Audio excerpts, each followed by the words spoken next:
குறைகளை சொல்பவர்கள் நம் முன்னேற்றத்திற்கு சிறகுகளை தரக்கூடியவர்கள் என்று எண்ணி செயலாற்றக்கூடியவன் நான். அரசுக்கு தக்க யோசனைகளை கூறுவதிலும் குறைகளை சுட்டிக்காட்டுவதிலும் கண்ணியமான முறையை கடைபிடித்து ஒத்துழைப்பு நல்கிய எதிர்க்கட்சி தலைவர் இன்றைக்கு வரவில்லை. இருந்தாலும் அவர்களுக்கும் மற்றும் உள்ள கட்சி தலைவர்களுக்கும் எங்கள் சாதனைகளுக்கெல்லாம் தோளோடு தோல் என்ற தோழமை கட்சி தலைவர்களுக்கும் என்னுடைய நன்றியை நான் தெரிவித்துக் கொள்கிறேன். ஆளுங்கட்சி எதிர்கட்சி என்று இல்லாமல் அன்போடும் பாசத்தோடும் என்றென்றும் என்னிடத்தில் உரிமையோடு அன்பு காட்டி வரும் மாண்புமிகு உறுப்பினர் அனைவருக்கும் என்னுடைய நன்றியை நான் தெரிவித்துக் கொள்கிறேன். மாண்புமிகு பேரவைத் தலைவர் அவர்களே, 16வது சட்டமன்ற பேரவைக்கு தேர்ந்தெடுக்கப்பட்ட சட்டமன்ற உறுப்பினரோடு முதலமைச்சர் என்ற முறையில் இணைந்து பணியாற்றும் வாய்ப்பை பெற்றமைக்காக நான் பெருமிதம் அடைகிறேன். இந்த அரசு சிறப்பாக செயல்படுவதற்கு அனைத்து வகைகளிலும் துணை நின்ற தலைமைச் செயலாளர் உள்ளிட்ட அனைத்து துறை செயலாளர்களுக்கும் காவல்துறை அலுவலர்களுக்கும் அடுத்த நிலையில் உள்ள அதிகாரிகளுக்கும் மற்றும் அலுவலர்களுக்கும் என்னுடைய நன்றிகளை நான் உரித்தாக்குகிறேன். ஒவ்வொரு துறையிலும் இருந்து வருகிற கோப்புகளை எனக்கு சமர்ப்பித்து அனுமதி பெற்று அத்திட்டங்களை கண்காணிக்கும் என்னுடைய செயலாளர்களுக்கு என்னுடைய நன்றியை நான் தெரிவித்துக் கொள்கிறேன்.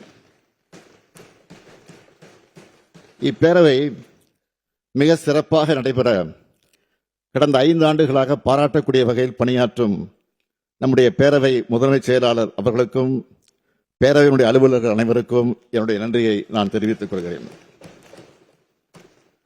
பேரவையினுடைய செய்திகளை உடனுக்குடன் வெளியிட்டு உறுப்பினரை உற்சாகப்படுத்தி இருக்கக்கூடிய பத்திரிகையாளர்கள், ஊடகத்துறை சார்ந்த நண்பர்கள் அனைவருக்கும் இந்த நேரத்தில் என்னுடைய நன்றியை நான் தெரிவித்துக் கொள்கிறேன்.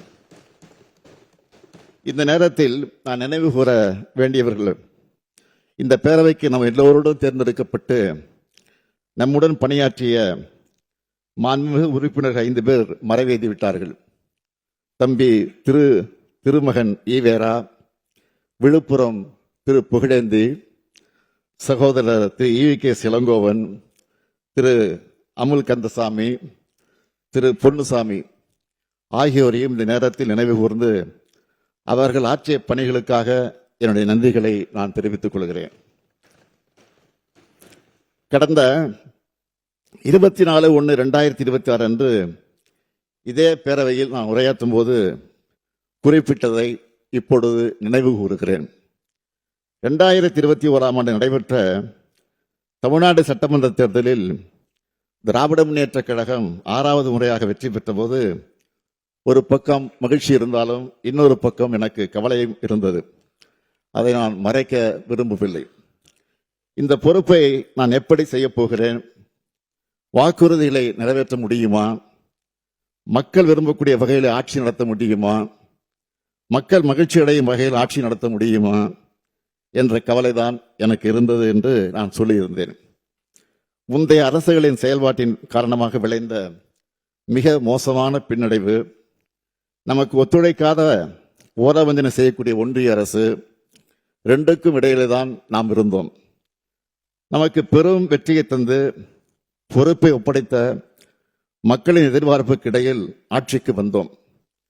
தமிழ்நாட்டில் அனைத்து துறைகளும் எப்பொழுது வளரும் என்ற ஏக்கத்தில் இருந்தவர்களுடைய வாட்டத்தை போக்கி சமச்சீரான வளர்ச்சியை இந்த 5 ஆண்டுகளில் அடைந்திருக்கிறோம். திராவிட மாடல் அரசு தீட்டிய திட்டங்களை, இயற்றிய சட்டங்களை மக்களின் முன் வைத்துள்ளோம்.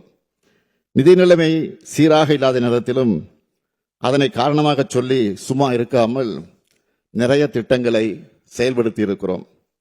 திராவிட மாடல் அரசால் இந்த 5 ஆண்டுகளில் விடியல் பயணம், கலைஞர் மகளிர் உரிமை திட்டம், நான் முதல்வன் திட்டம், காலை உணவு திட்டம், புதுமை பெண் திட்டம், அரசு ஊழியர்களுக்கான உறுதியளிக்கப்பட்ட ஓய்வூதிய திட்டம், இன்னுயிர் காப்போம் நம்மை காக்க 48, 4000க்கும் மேற்பட்ட திருக்கோயில்களில் குடமுழுக்கு, குழந்தைகள் முதல் முதியோர் வரை, ஆரம்ப கல்வி முதல் ஆராய்ச்சி கல்வி வரை, இளைஞர்கள், பெண்கள், விவசாயிகள், நெசவாளர்கள், விளிம்பு நிலையில் உள்ள ஆதிதிராவிட பழங்குடியின மக்கள், பிற்படுத்தப்பட்ட மக்கள், மிகவும் பிற்படுத்தப்பட்ட மக்கள், மாற்றுத்திறனாளிகள், திருநர்கள் என அனைத்து சமுதாயத்தினரும் வாழ்வில் உயர்வு கண்டிட எண்ணற்ற திட்டங்கள் செயல்படுத்தப்பட்டதை நான் எண்ணி பார்க்கிறேன்.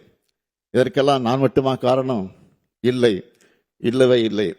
ஒட்டுமொத்த தமிழர்களும் என் கையோடு கை சேர்ந்து எனக்கு ஆக்கத்தையும் ஊக்கத்தையும் வழங்கி பல்வேறு நலத்திட்டங்களை நடைமுறைப்படுத்தக்கூடிய வாய்ப்பையும் வலிமையும் தந்து எனக்கு உதவினார்கள். நான் இந்த 5 ஆண்டு காலத்தில் எனக்கும் என் மனசாட்சிக்கு மட்டுமே கட்டுப்பட்டு உழைத்திருக்கிறேன். இன்னும் உழைக்க காத்திருக்கிறேன். நாளைய தமிழ்நாடு நிச்சயம் நெஞ்சில் தாங்கி நம்மை வரவேற்க நம்பிக்கை எனக்கு இருக்கிறது. நாளை நாங்கள் அமைக்கப் போகக்கூடிய திராவிட மாடல் 2.0 ஆட்சி எங்கள் சாதனைகளை நாங்களே விஞ்சும் அளவிற்கு திராவிட முன்னேற்றக்